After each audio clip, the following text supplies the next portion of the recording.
we are able to take services out to the community by offering them the online ability to submit their applications and have the email communication and a lot of automated for them.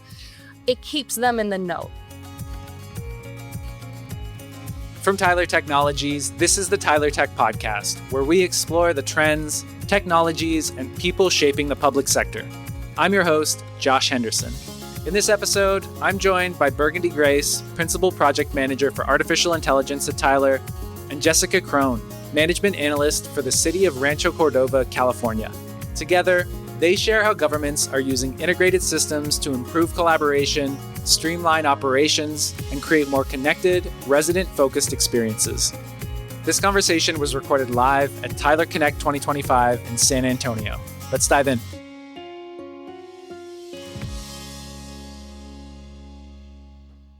All right, Burgandi, Jessica, welcome to the Tyler Tech Podcast. It's so great to have you both here. Awesome. Hi. Thank you. Glad to be here. Burgandi, let's start with you. For those who may not be familiar, what does Tyler mean when we talk about and define the connected communities vision, and why does it matter in governments today? Yeah, thank you. Connected communities use technology to seamlessly connect data, people, and processes to create a thriving community and a more just society. We're living in this vision through a variety of initiatives. And as government agencies are continuously asked to do more with less, our connected communities goal is to help bridge the gaps between agency departments and jurisdictions to create a more efficient organizational system for civil servants and the public. That's great. And now, Jessica, turning that type of vision into reality certainly takes a lot of work. Yes. Can you share how the connected communities concept has taken shape in Rancho Cordova? And what motivated your team to pursue this kind of approach? And what were some of the first steps or conversation that helped move your team toward integrating systems and working across departments? The connected communities concept really started taking shape since we went live almost 5 years ago. Our whole goal was to be able to streamline, collaborate, get our citizens more engaged, and give them easier ways to access things such as permits, licenses. And interestingly enough, now staff is coming to me with ideas of how we can work more with the community using our Tyler products.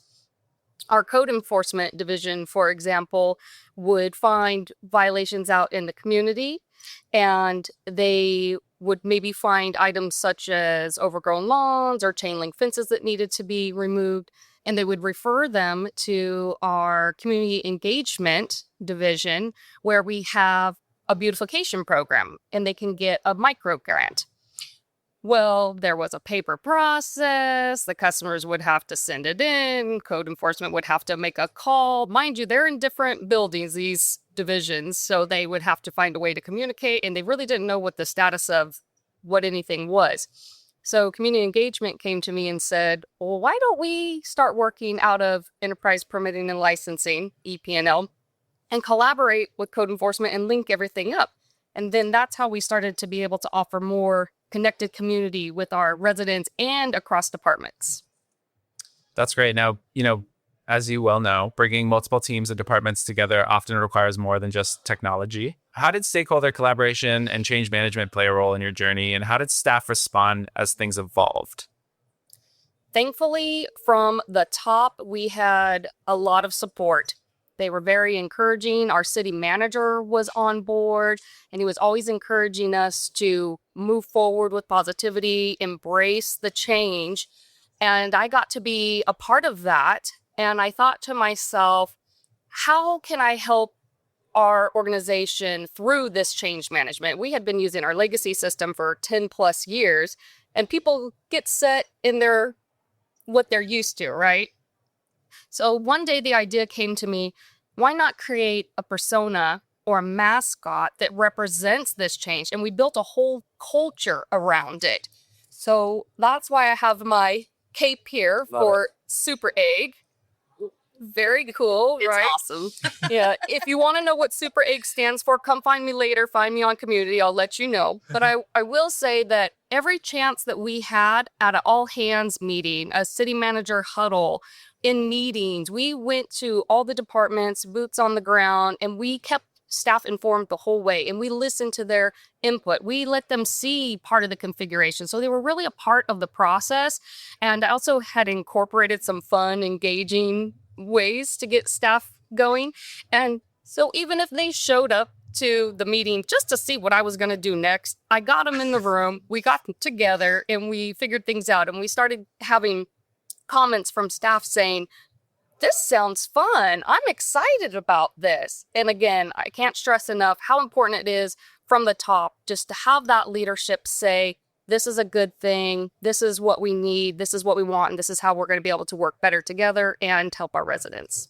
Oh my gosh, that really warms my heart, Jessica. Like as a PM that has experience both with Tyler and like working directly within a governmental organization, I think she hit on two things that really resonated with me. One is just that, communication's key. Involve colleagues early on in the process. I think a really quick win you can have with stakeholders is asking them, what level of involvement do you want? And creating groups, right? Are you wanting to be involved in a weekly status report? Or do you want a dashboard? Just letting them have a little bit of agency in what you're starting to build can go a huge way to turn people that are maybe a little turned off into really excited. The other piece there that I heard that I also loved was that idea about change being wonderful, right? And one of my favorite quotes is like, it's like, change is wonderful, transition is really hard. And so how do you support people through the transition piece? And keeping the benefits front and center is really the key way to do that, right? Making sure you're acknowledging the hard work it's going to take to get there, but always keeping that North Star in mind. Right. And of course, having somebody as enthusiastic as Jessica is a bonus in this case. It's a dream. It's a dream. Okay. So now when systems start to connect, questions around data sharing naturally come up, right? So what advice would you give both in addressing challenges like data integration, privacy, and security, especially when sharing across departments or with any sort of external partners? That's a good one. People are definitely always concerned about it, as they should be. One thing that we were excited about using EP&L is we knew it was a global system and that it could connect and integrate with other products. And when you're integrating with other systems, you want to be mindful of what data really needs to come over and why. You don't need to have extra data there that could possibly be used in the wrong way sometimes. So being mindful of that. And then definitely for security, you want to look at your user roles, permission levels, what access do your end users really need to do their jobs. And when you look at all those items, you can put safeguards in place. And ultimately, the goal is to share some of the data between departments, right? That way they don't have to make extra phone calls. It's right there at their fingertips. Sure. They can get what they need and it's easily accessible.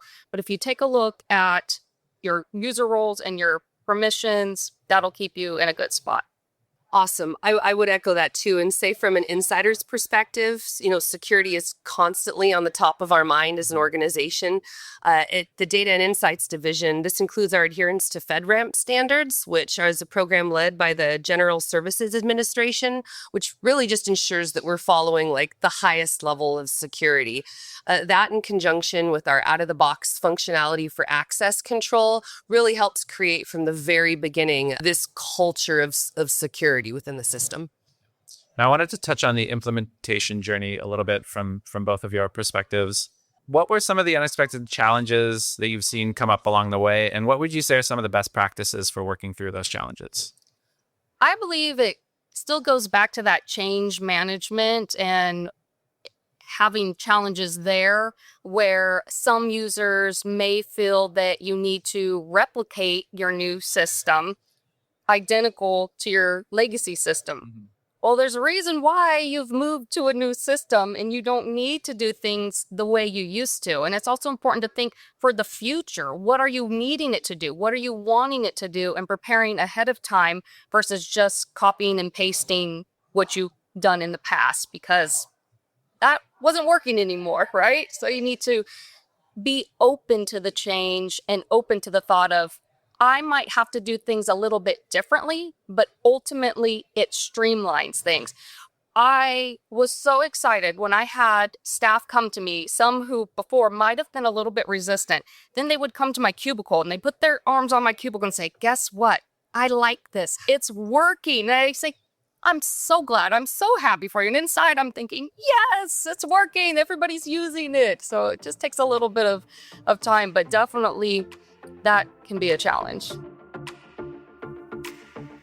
Stay tuned. We'll be right back with more of the Tyler Tech Podcast.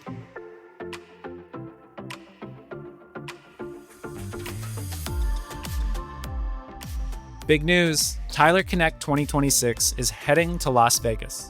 Join us April 7th through April 10th at the Venetian Resort, Las Vegas for an unforgettable week of learning, collaboration, and connection. Connect unites public sector professionals to explore new Tyler solutions and to spark ideas that strengthen and empower communities.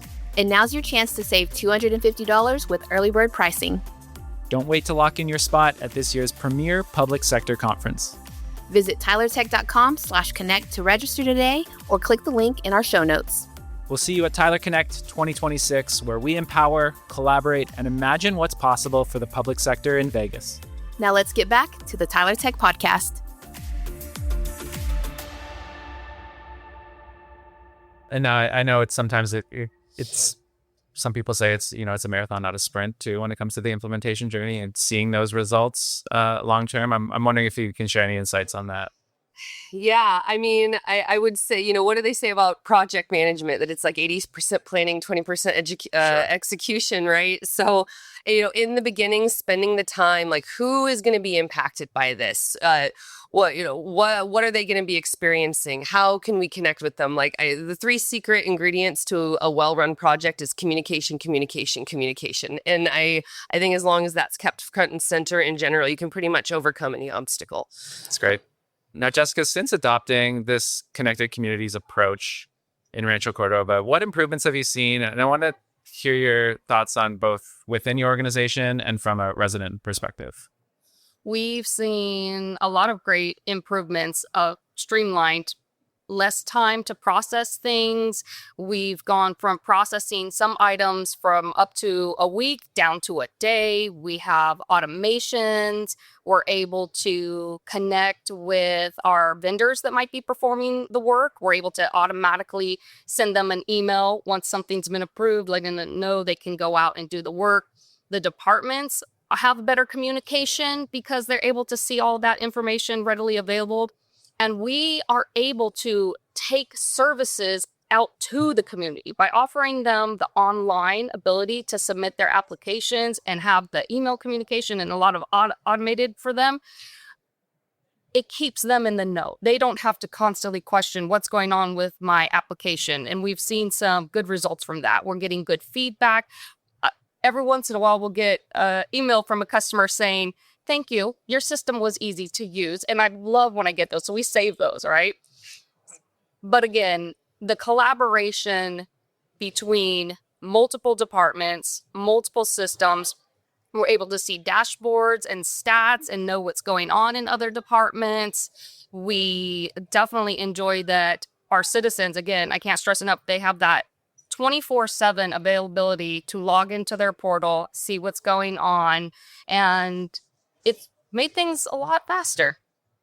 Yeah, that's wonderful. And now, on the flip side, from a partner perspective, Burgandi, from your vantage point, what are some of the broader impacts Tyler sees when governments do embrace this type of integrated, connected approach? Yeah, absolutely. So I think about this in 2 systems, externally and internally. Externally, just like Jessica said, it is fantastic hearing like, oh, something that used to take me a week to do, now I can do in minutes, right? And you hear that over and over again at the end of a project from a variety of people.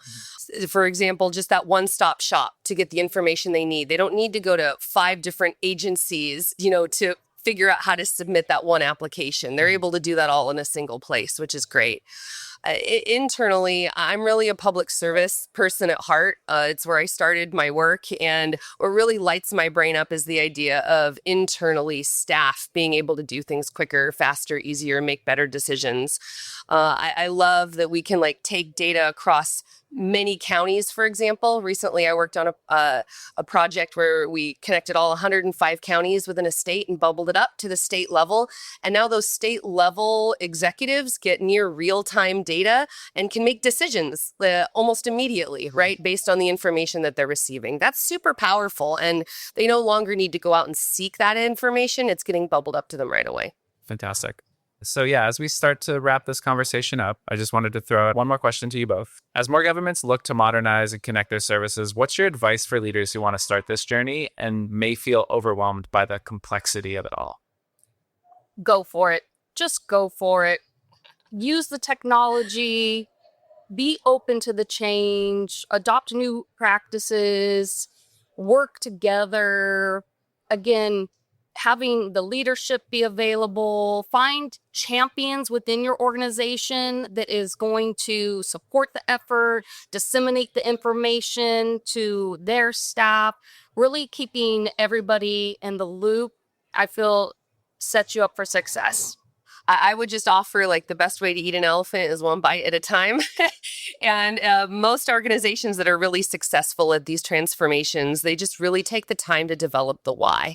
I just can't stress that enough, that why does this effort matter? And what are the benefits that stakeholders from the public to your line staff to the executive group, what are they going to be benefiting through as you're going through this journey, right?